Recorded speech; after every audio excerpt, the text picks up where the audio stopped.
Hi, welcome to this edition of Digital Discoveries, and today we're going to be looking at an iPad app that's available for our students and our teachers in our TLI grant program. And this app is called iStopMotion, and it's from Boink Software. Isn't that kind of a weird name? But iStopMotion is exactly what you may think it is from the title of the app. It's for making stop motion films. And so you might be familiar with what a stop motion film is.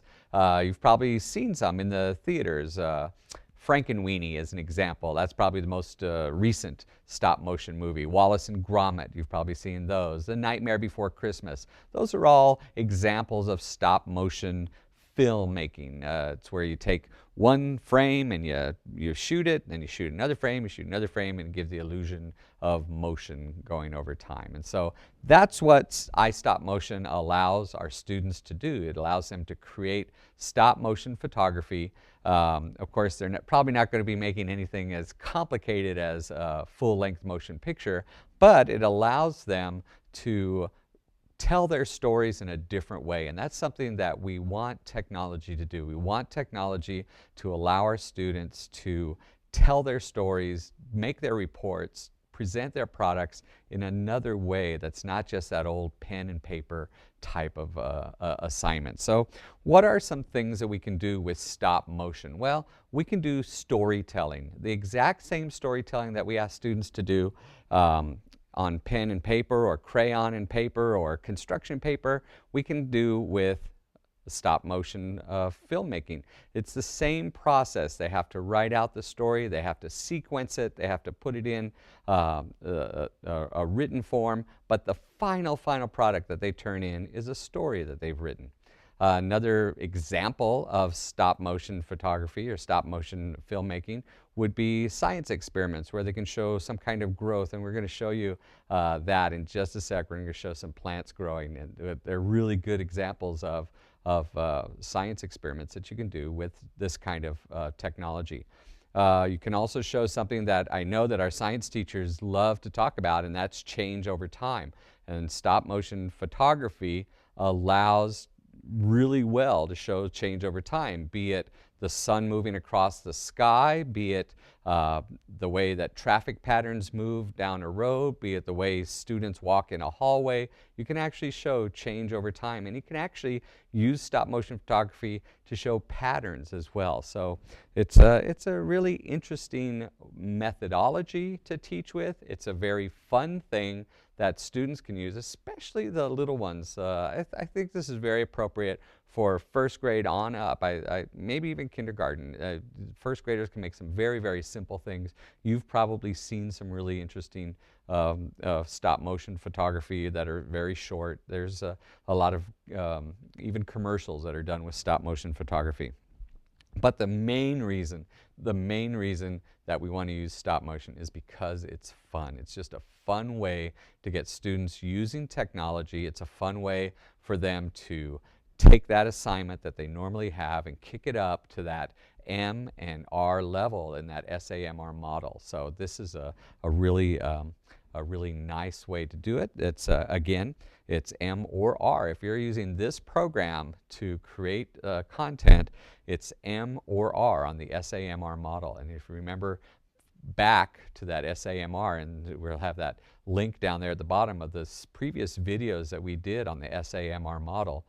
M is modification, R is redefinition in that SAMR model. Those are the highest areas of technology integration in a class lesson. So let's look at some examples of stop motion photography. There's one that we did just yesterday using my iPad that I've got here, using iStopMotion. We'll show you how to do it in just a second. But what we did was we got a clock. We took a clock off the wall. We set it on a table, we set it on a chair. We propped up our iPad, and we just pointed it and said, take a picture every minute or every 32 or 33 seconds for 2 hours. And so here's what it looked like.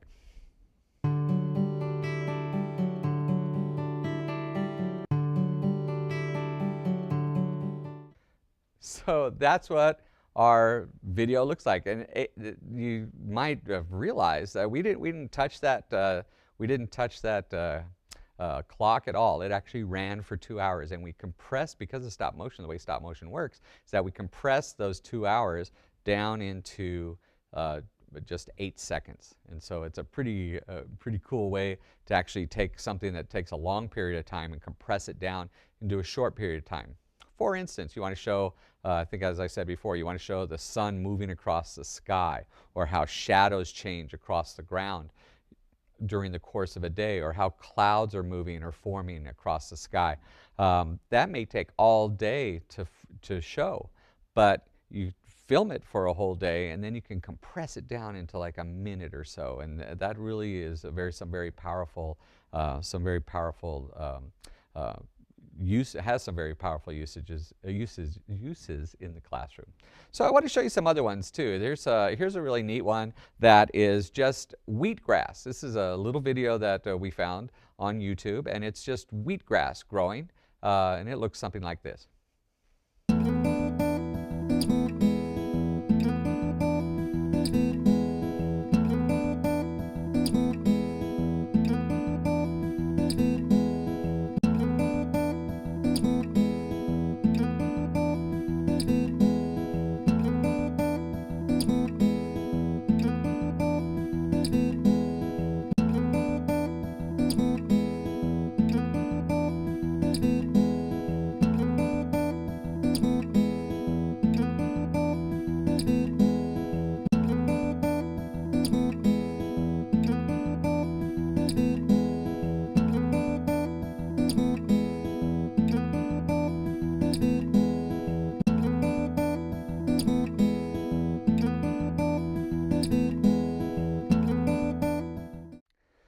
So that's pretty cool, using that wheatgrass. That's another. We have another one that's just, it's a very famous experiment where you get a styrofoam cup, you put some dirt in the styrofoam cup, you put some plants in it, some seeds in it, and you watch it grow. So here's another one. This is just a plant growing in a styrofoam cup.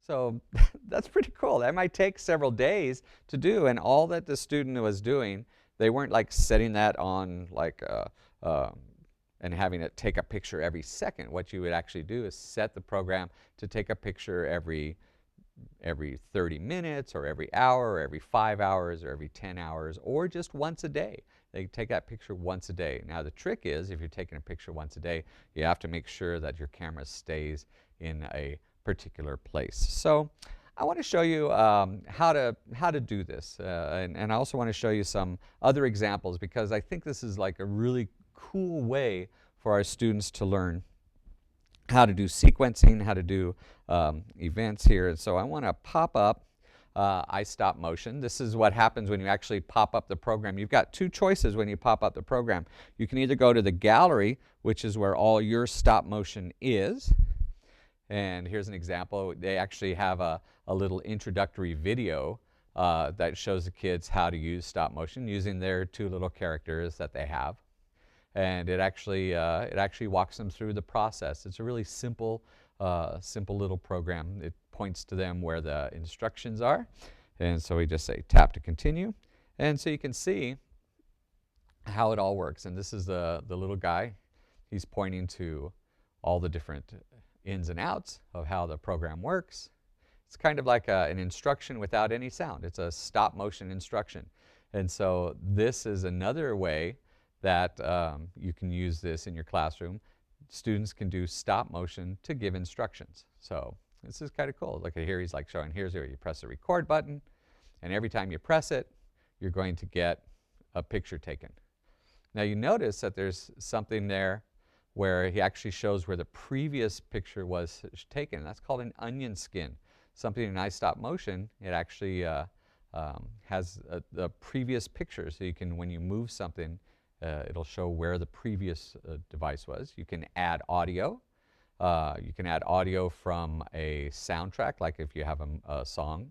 You can also add audio from a voiceover. And then you can share it. Once you've created your product, you can share it. Save it to the camera roll, put it up on YouTube. There's all different things that you can do with it. So that's kind of how you, we're going to say we're done here. Okay, so this video that we're going to show is how to make a fruit salad. Now, obviously, it's a little bit more complicated than probably what our, third or fourth graders might be doing, but it gives a good example of what our students can do if they do a little planning and put it together. So this is a really neat one. It's called "If Only Cooking Were So Easy."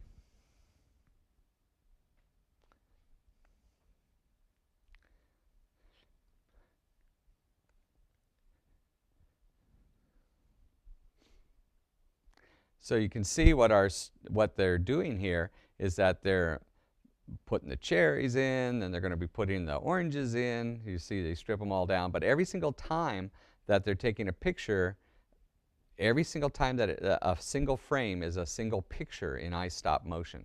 So every time they chop up the banana there, that's a single picture. And so iStopMotion allows you to set what's called the frame rate, and frame rate is very, very important in stop motion photography, because what it does is it says how many frames per second can you use. So you can set the frame rate to anything in iStopMotion. Movies, a typical movie that you see at the movie theater is set at 24 frames per second. And so that's why it moves very, very smoothly. iStopMotion sets to 12 frames per second. So what that means is when something is 12 frames per second, that means you need to take 12 pictures, 1, 2, 3, 4, 5, 6, 7, 8, 9, 10, 11, 12, to make 1 second of film. And so if you go back to our little clock that we just did where we had 8 seconds, so you can kind of calculate how many frames that it took. So it's 8 times 12, so we had like 96 frames to make just 8 seconds. And so that's why it takes a long time to put together one of these in like the movies. Now in our classrooms it doesn't take so long.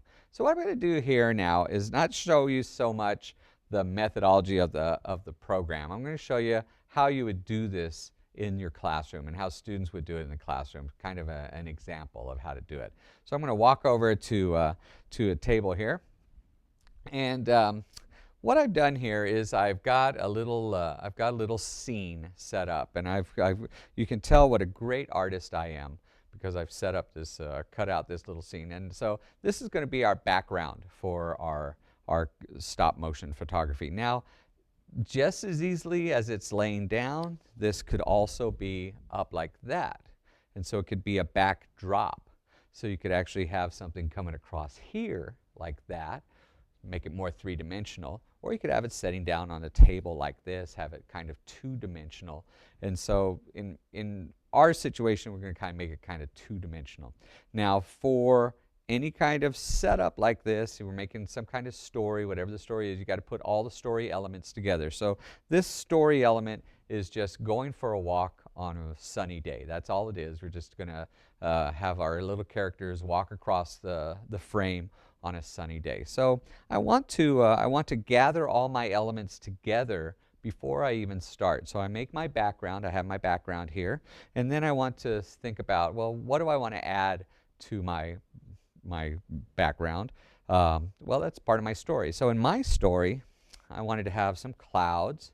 I wanted to have some clouds in the background, and I can have my clouds any shape I want, any size I want. And I wanted to have a couple of kids, and they're going to be my maybe Jack and Jill or something, and they have a little dog.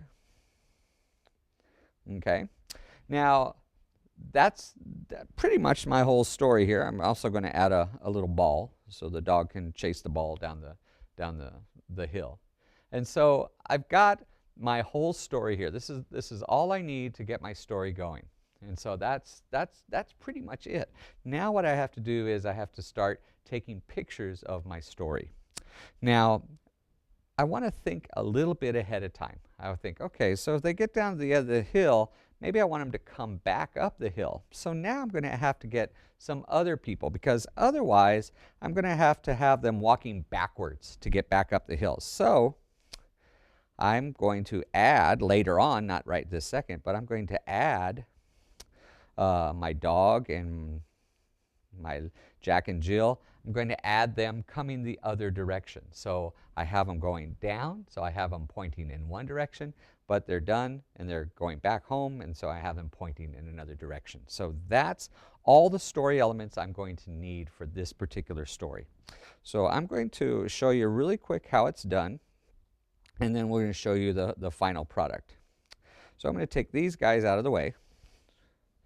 They're going to be off of my video.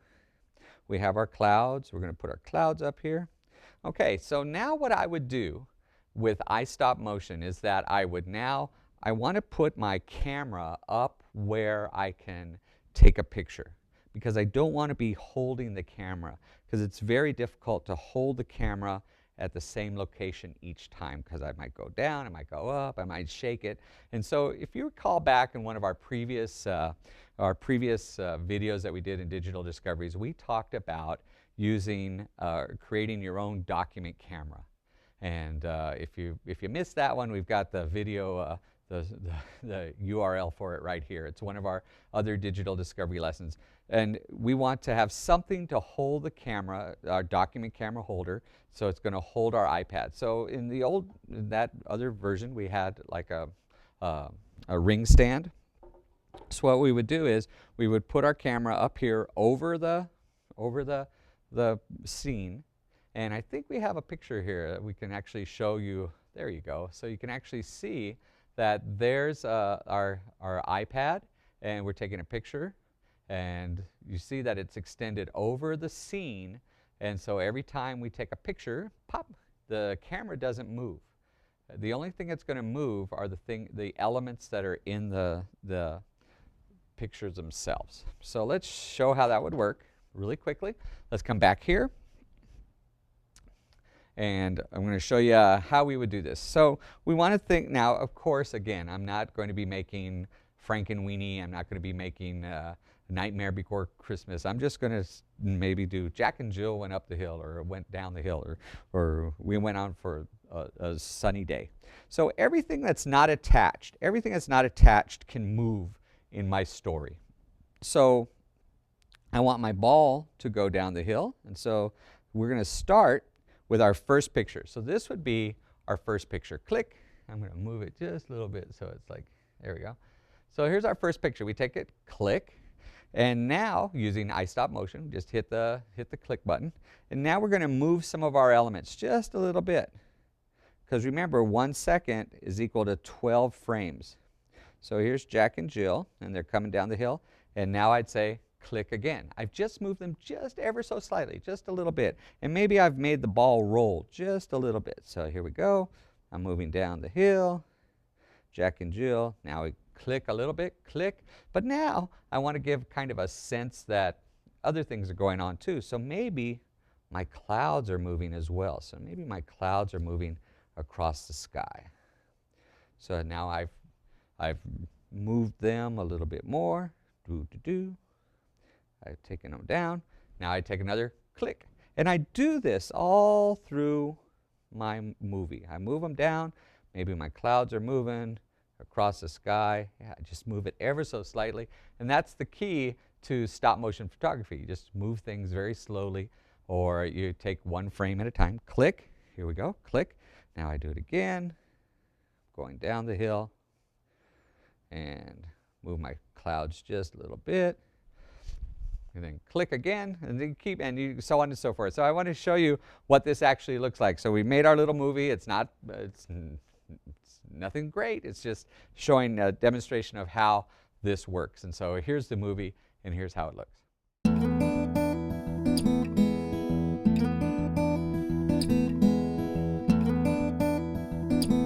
Okay, so that's how you put the elements together. you make them move across the screen, you take a picture every single time. Then what iStopMotion does is as you take a picture, it compresses that and makes a movie for you. It's very, very simple. There's just a record button. You just hit it every single time. Boop, boop, boop, boop, boop. Every single time you want to take a picture. Or you can set it on time lapse and it'll automatically take the pictures for you if you're looking at something like clouds moving across the sky, the sun moving across the sky. Now, one of the things we want to be very careful about is that we want to make sure that kids just don't start making movies. It's like they have to have a plan, and it's the writing process. It's the whole thing that we talked about a little bit earlier about they go through the writing process.